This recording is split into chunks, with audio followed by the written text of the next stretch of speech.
반갑습니다. 한국사의 해설의 품격 사학도 해품사입니다. 이번 영상은 해품사의 한능검 정규 강의 심화편 제42강 주제인 조선시대 후기의 상인에 대해 다루겠습니다. 저번에 다뤘었던 조선시대 후기의 사회상과 연결되는 주제로서 솔직히 말하면 이 주제는 최근 경향에서는 기본편보다는 오히려 심화편을 준비하시는 분들만 참고용으로 보시면 될 것 같아요. 최근에 이 유형은 직접적으로 출제된 사례가 거의 없기는 한데 그래도 언젠가 다시 한번 활용될 수 있는 유형이니까 가볍게 개념을 조금 더 보충한다는 마음으로 강의를 가볍게 참고해 주시면 좋을 것 같습니다.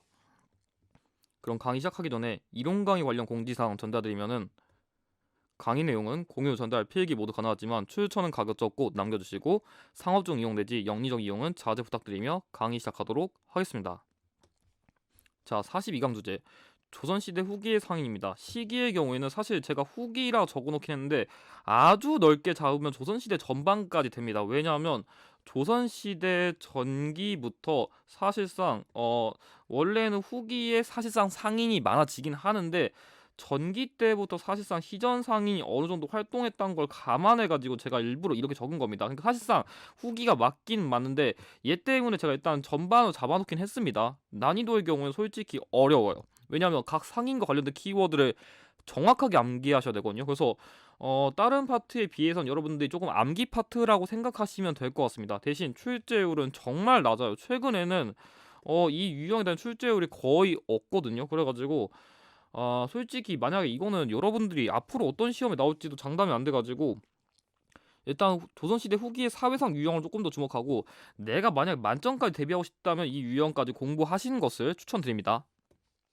자, 그럼 학습 전략 제시드리면 일단 조선시대 후기의 상인이 활동한 지역을 정확하게 구별할 줄 알아야 돼요. 실제로 이걸 바탕으로 활동 지역이 힌트로 나오든지 아니면 지도에다가 이렇게 뭔가 각 상인과 관련된 활동 지역 찍어놓고서 그걸 힌트로 줄 수도 있고, 자, 두 번째 다양한 상인과 관련된 특징을 구별할 줄 알아야 돼요. 제가 이건 이따 키워드 보여드릴 거고, 특히 조선시대 후기의 사회상 유형과 연계할 줄 알아야 돼요. 그러니까 만약에 제가 이따 설명드릴 조선시대 후기의 상인이 뭐 다양하게 문제도 언급됐다, 그러면 조선시대 후기의 사회상 유형을 낸 거예요. 뭐 예를 들어서 저번에 설명드렸었던 뭐 만상이라든지 송상이라든지 아니면 내상이라든지 이런 상인들이 언급되면은 이 유형이 힌트로 나온 거구나, 그 정도만 여러분들이 참고하셔도 오늘 강의의 90%는 다 가져온 거니까 일단 그렇게 알아두시면 될 것 같아요.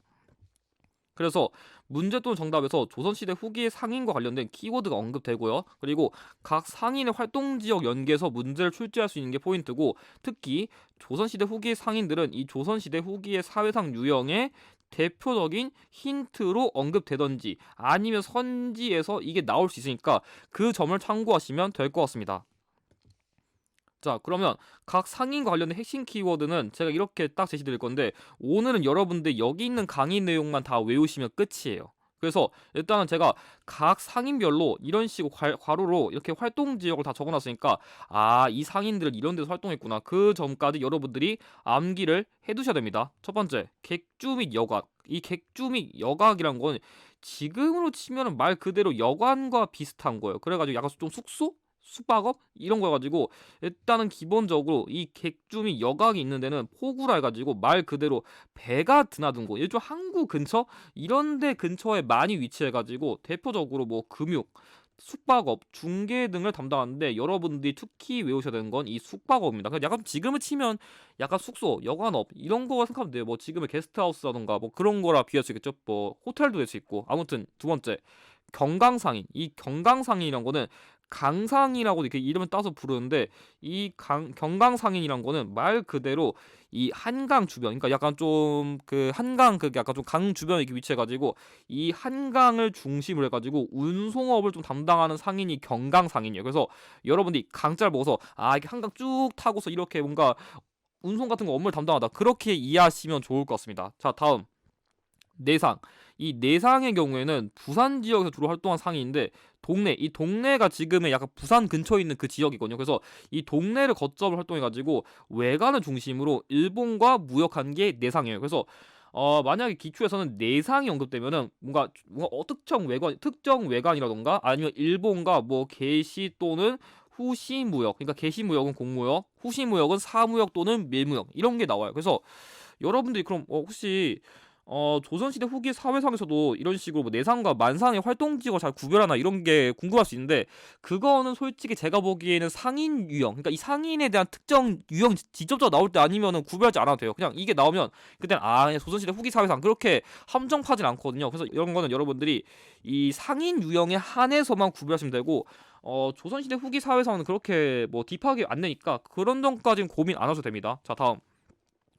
만상의 경우에는 의주인데, 이 만상의 경우는 여러분들이 이 만자 보고서 만주 지역은 중국 가까우니까 이 만주, 즉 당시 만주 근처에 있던 청나라와 교역했다. 그래서 만상이 나오면은 만상이 그 청나라랑 뭐 개시, 후시 무역했다 이렇게 나오고, 내상의 경우에는 일본과 개시 또는 후시 무역했다 이렇게 나옵니다. 그래서 상인유역 깊게 파기 위해서는 이걸 알아두셔야 되는데, 후기 사회상 그냥 이거 나오면 그냥 조선시대 후기를 낸 거니까 맞는 내용이다 이렇게만 구별하시면 문제 없습니다. 자, 다음. 보부상의 경우에는 좀 전국적으로 활동한 상인인데, 이 상인은 쉽게 말하면 약간 좀 뒤에 큰 징 같은 걸 이렇게 뭐 지면서 전국적 활동하는 일종의 보따리 상인이에요. 그래가지고 나름대로 다른 상인에 비해서 가장 전국적 활동하니까 여러 장씨를 하나의 유통망 연계. 왜 직접 돌아다니면서 이렇게 물품, 그 발품팔이 하니까 당연히 여러 장시에서 활동하는 만큼 이런 유통망 체계가 조금 이어질 수 있는 게 보부상이랄 수 있고, 당연히 그러니까 장씨를 무대로 활동하는 것도 얘기했죠. 그래서 특히 보부상의 경우는 여러분들이 나중에 계양기 시기에 이 해상공국이라는 키워드가 있는데, 이 해상공국이란 거는 나중에 그 계양기 시기에 설치된 그냥 보부상 관리하는 조금 이렇게 보호해주는 일종의 기관인데, 그냥 여러분들이 혹시 이거 언제 만들어서 이런 거 몰라도 돼요. 이건 몰라도 되고 그냥 계양기 시기에 나름대로 이걸 조금 보호해주기 위한 그런 기구 같은 거 만들었다, 그 정도만 이해하셔도 문제는 없을 것 같습니다. 다음. 송상의 경우에는 원래 개성, 그러니까 고려의 수도인 그 개성에서 나중에 전국까지 활동한 상인인데, 원래는 개성을 거점으로 잡아가지고 나중에 조금 더 전국적 활동 범위를 늘린 겁니다. 그래서 일단 기본적으로 개성 지역을 중심으로 활동한 상인이에요. 그래서 송상의 경우는 여러분들이 이 개성 따가지고 시읒 이렇게 좀 외우세요. 그래서 송상의 경우는 조금 이거는 한능검이 좋아하는 키워드인데, 사계치부법이라 해가지고 뭔가 독자적인 회계법을 쓴 게 송상이거든요. 근데 이 사계치부법이 구체적으로 뭐예요 하면은, 저도 제가 이거 찾아봤는데 이게 사계치부법이랑 그 회계법을 썼다는 기록은 있는데, 그게 구체적 어떤 건지는 아직도 명확하게 밝혀지지 않았어요. 그래서 그냥 여러분들은 그냥 사계치부법이 나오면 송상이구나 이 정도만 지금은 파악할 수 있을 것 같습니다. 저도 자세히 설명드리고 싶은데 내용이 없어가지고 이 부분은 더 깊게 설명 못 드린 것을 양해 부탁드립니다. 그리고 송방이라 해가지고, 이 송방이 나름 송상들의 그런 거주지, 거점지 그런 거라 가지고 이런 식으로 예전에 약간 그 저희가 고대 시대 경제할 때 막 신라방, 신라소 막 그때 중국의 그 산둥반도 지역 근처에 설치했잖아요. 그래서 이 같은 경우에도 송상이 이런 송방을 설치해가지고 나름대로 이렇게 자신들만의 거점을 만들었다 이렇게 이해하시면 될 것 같습니다. 마지막으로 시전상인데, 이 시전상인은 종로, 그러니까 지금으로 치면은 서울 지역을 중심으로 활동한 상인인데, 이 상인들은 어떤 특권이 있었냐면은 금난 정권이라는 일종의 특권이 있었거든요. 이게 뭐냐면 난전이라 해가지고, 이 난전이란 거는 약간 지금으로 치면 좀 쉽게 비유하면은 사업, 그러니까 약간 좀 서울 지역에서 상업 활동하려면은 원래 약간 좀 이렇게 개인 사업 같은 거 하려면 지금 사업자 등록증 이런 거 내야 되거든요. 그러니까 나름대로 국가에서 허락받지 않은 상인들은 상업 활동을 금지하게 할 수 있는 그런 특권을 받은 거예요. 그래서 시전상인은 나름대로 국가에서 이렇게 허락을 받은 사람들만 할 수 있었는데, 나중에 이 신해통공 이후에 유기전을 제외한 금남 정권의 특권을 다 폐지했어요. 그러니까 이 유기전이란 거는 조금 쉽게 말하면은 좀 국가에 필요한 대표적인 6가지 물품을 말하는 건데, 그 예를 든다면 뭐 비단이라던가 명주라던가 모시, 뭐 종이, 아니면 뭐 생선, 뭐 아무튼 이런 거예요. 그래서 뭐 여러분들이 뭐 이런 거까지 뭐 구체적으로 모르셔도 되고, 그냥 이런 식으로 국가에서 좀 대표적으로 필요한 이런 6가지 종류의 물품을 파는 게 그 유기전인데, 정말 가장 필요한 가장 최소한의 그런 시전 상인에 해당되는 유기전 빼고는 다 금난조건 특권을 폐지해가지고 이 정도 시기 이뤄선 나름대로 상업 활동을 조금 더 자유롭게 보장한 특징이 있어요. 그래서 여러분들 수준에서 그냥 이런 키워 나오면 그냥 시전 상인이 원래 나름대로 좀 독점권을 가지고 있다가 그 권리를 박탈당했구나, 그냥 그 정도만 이해하셔도 문제는 없을 것 같습니다. 자, 그럼 여러분들이 이렇게 키워드를 보시면 어떻게 출제될지 좀 감을 못 잡을 수 있으니까 지금 관련 기출을 한번 풀이해 보겠습니다. 자, 먼저 이 문제. 조선 후기에 활동한 상인 이렇게 나오면은, 자, 첫 번째 개성상인, 아니 여기 보면 한강을 무대로 세국 운송, 그러니까 운송업을 담당했다. 그래서 여러분들이 지금 문제 보시면 알겠지만 이런 식으로 어느 지역에서 활동했는지 그런 걸 아셔야 문제 풀 수 있는데, 제가 개성상인 누구라 했어요? 개성상인은 제가 송상이라 했었고, 한강을 무대, 그리고 강상이라 언급한 거는 강을 연상해서 경강상인이라 했죠. 문제 풀어보면은 1번 해상공구 통해 정부의 보호를 받았다. 제가 이거는 나중에 계양기식에 만든 보부상을 위한 그 기구라 했습니다. 안 맞고. 자, 2번 전국 각지에 송방이라는 지점 설치했다. 제가 이래서 송송 따라 했었죠. 정답 2번이고. 3번 책문 후시를 통해 청과의 무역을 주도했다. 제가 청나라 근처에 있는 만주 지역 연상을 했죠. 완상이고요. 4번 금남 정권 행사에 사상의 활동을 억압한 거는 제가 방금 언급한 시전상인. 자, 5번 근대적 상회사인 대동상회를 설립했다. 이건 제가 설명 안 드린 건데, 이거는 나중에 그 개항기 시기쯤에 가면은 그 평안도 지역에 상인들이 만든 일종의 유통회사거든요. 약간 좀 객주랑 연결되는 거긴 한데, 특정한 상인이라 언급할 수는 없고, 그냥 여러분들이 그냥 개항기 시기에 만든 그냥 근대적인 그냥 회사이다. 그냥 그 정도만 이해하시면 될 것 같습니다. 그래서 정답은 2번이고.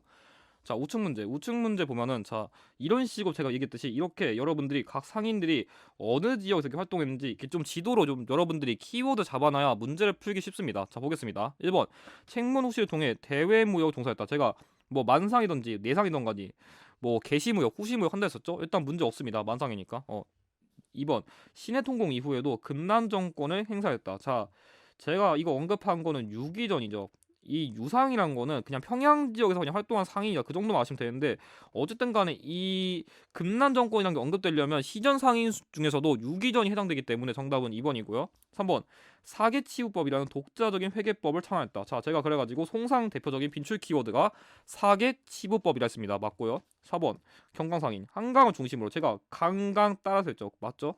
운송업도 맞고. 자, 5번 외관을 중심으로 대무역을 전개했다. 여러분들이 지금 만상이랑 이 내상을 이제 보시면 알겠지만, 자, 만상은 여기 딱 봐도 중국 근처에 있으니까 그래가지고 청나라랑 무역했었고, 내상은 딱 봐도 일본이 가까우니까 일본이랑 무역했구나. 그래서 여러분들이 이런 식으로 각 상인이 활동한 지역을 약간 한반도 지도에서 어느쯤이구나, 그렇게 좀 감을 잡아두셔야 문제를 풀기 쉽기 때문에 최대한 이렇게 연상하셔가지고 오늘 가르쳐드린 키워드를 최대한 연계해 보시길 바랍니다. 그럼 이것으로 42강 강의를 마치도록 하겠습니다.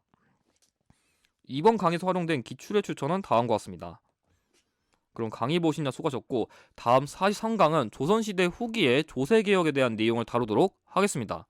영상의 내용이 도움이 되셨다면 좋아요와 구독을 부탁드립니다.